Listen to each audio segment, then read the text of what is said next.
Now closing the gap between haves and have-nots in Pakistan. On Friday, 16-year-old activist Malala Yousafzai, considered a candidate for the Nobel Peace Prize, told the NewsHour's Margaret Warner she believes equal access to education is the key. I have a prize in my mind for which I'll struggle, for which I'll do the campaign, and that is the prize, that is the award to see every child to go to school, and I will serve my whole life for that. So that is the prize that I want to get in my life. A group of businessmen in Pakistan has found a way to advance that goal. They've built an alternative public school system designed to educate poor children, especially girls. Special correspondent Fred DeSam Lazaro's report is part of our Agents for Change series. 18-year-old Munawara Shahabuddin is a top student, as her red sash indicates. And she's lucky. Many children don't attend school in Pakistan, and on average, girls are half as likely as boys to be enrolled. The gender gap is particularly wide in rural and tribal areas where Taliban militants hold sway. For urban students like Munawara, who covers with a niqab when she leaves, school is also a sanctuary from the turmoil and violence just outside the gate. A couple of days ago, a guy was picked up from this area, taken away, and he was chopped into pieces and his body was thrown in the water. A lot happens, but it's not good to even talk about it because you make enemies. Munawara and her 12-year-old sister Tahira live in a Karachi slum called Machar Colony, literally colony of flies. The stench of rotting fish pervades it. For them, homework is real work, peeling shrimp from a nearby fishery with their mother. A 16-year-old brother is not in school and works full-time in a fishery.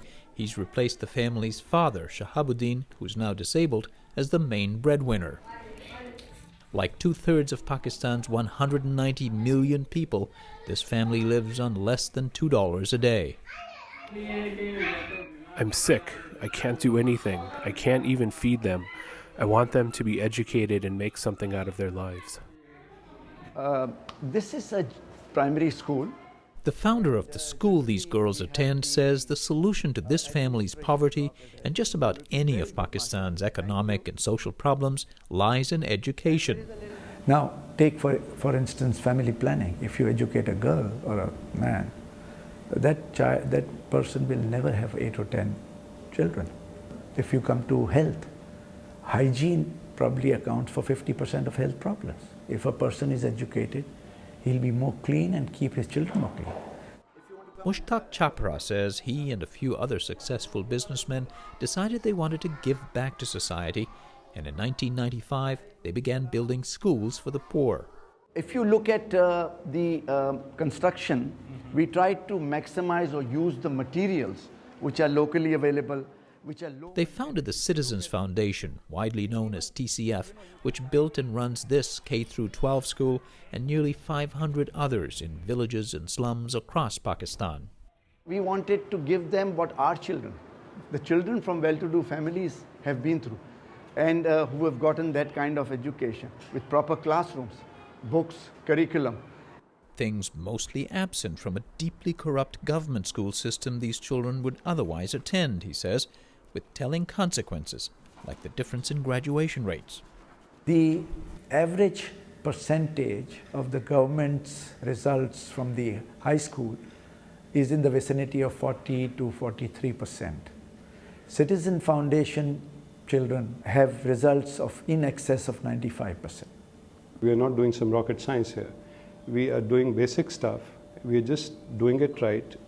Syed Asad Ahmad, the Citizen Foundation CEO, says TCF is a charity funded largely by donations, but it's run like a business.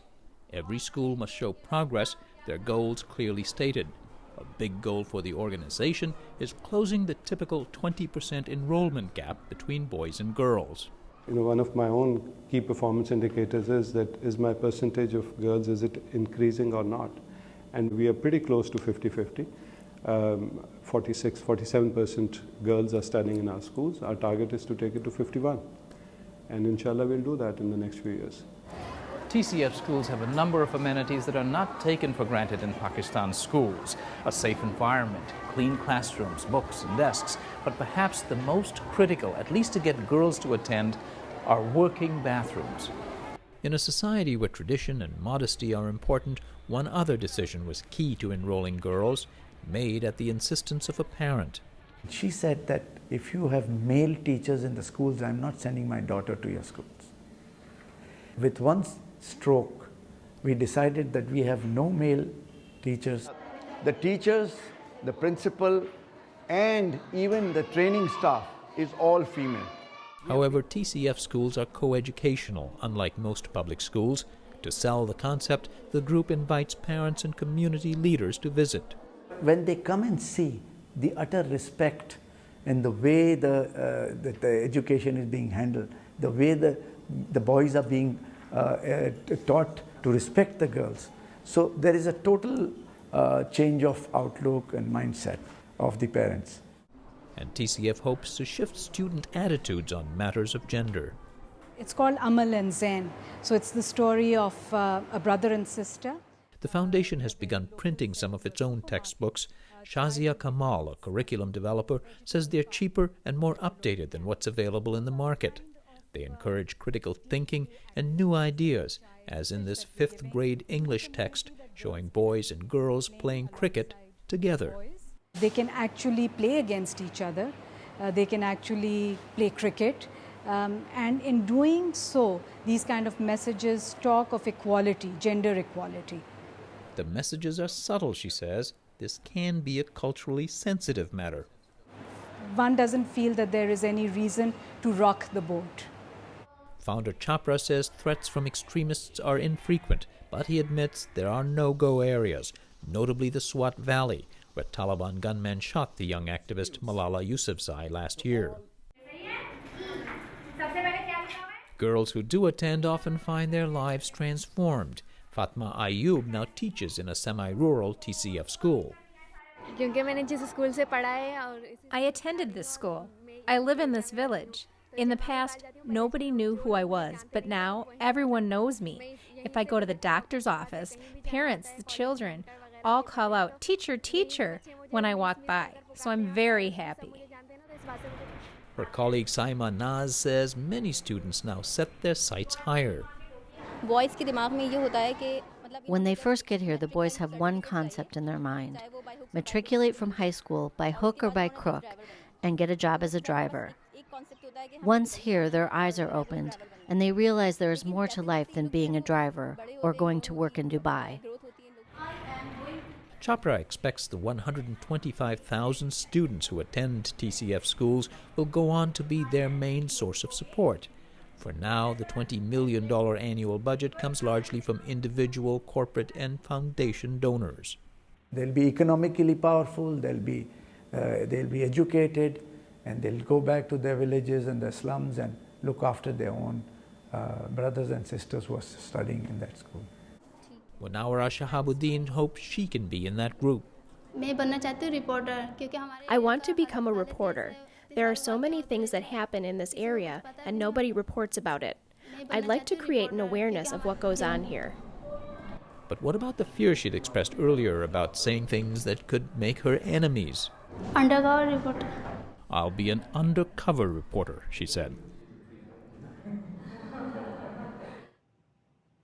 Fred's reporting is a partnership with the Undertold Stories Project at St. Mary's University in Minnesota. You can see Margaret's entire interview with Malala Yousafzai on our homepage.